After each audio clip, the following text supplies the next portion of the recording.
आई मोर बारात आज घरे चली अइहा।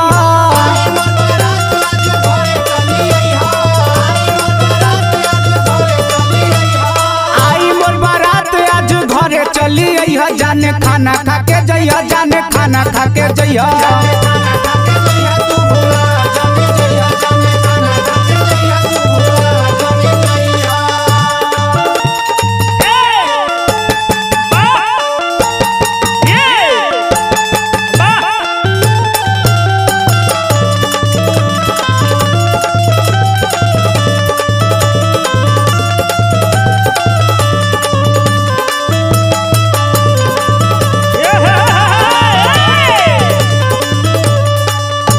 लड़किया कहतिया तोहके हमरा प्यार के क्रिया।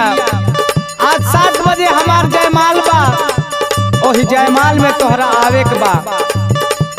जयमाल खत्म होखला के बाद तोहर मन पसंदीदा चीज पानी पूरी भी बनल बा, ई खा के जरूरे जइहा। सबका से पहले तोहे देत बानी दावत।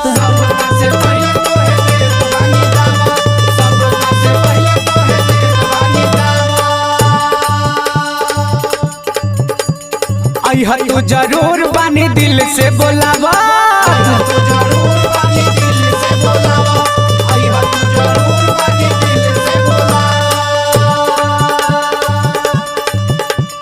सबका से पहले तोहे देत बानी दावत।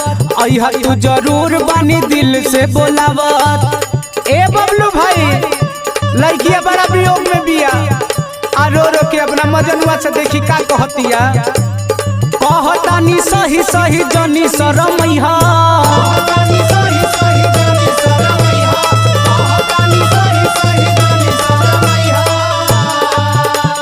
कहतानी सही सही जनी शरमैहा। जाने खाना खा के जइहा, जाने खाना खा के जइहा।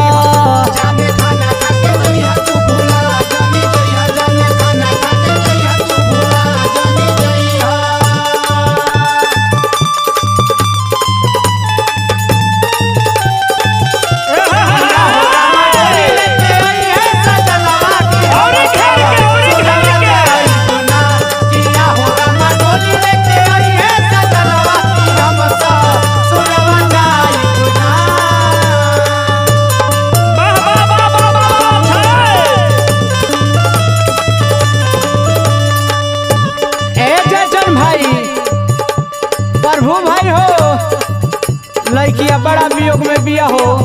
अपन अगला जिंदगी केकरा साथे बिताई बतावतिया। रामू राजपुरी से होता हमर शादी।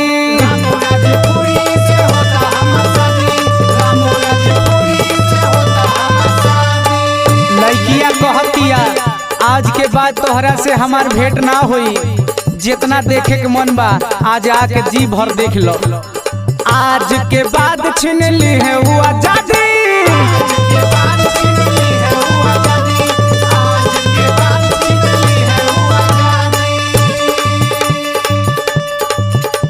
रामू राजपुरी से होता हमर शादी। आज के बाद छीन ली है वो आजादी।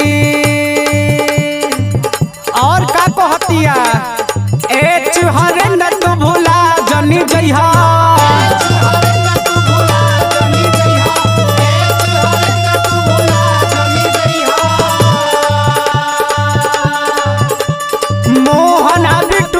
संगे ले ले अइहा। जाने खाना खा के जइहा, जाने खाना खा के जइहा।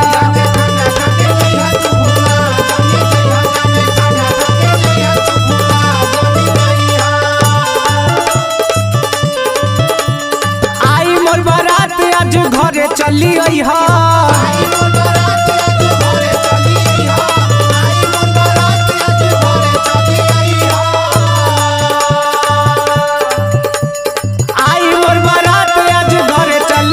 जाने खाना खा के जइहा, जाने खाना खा के जइहा।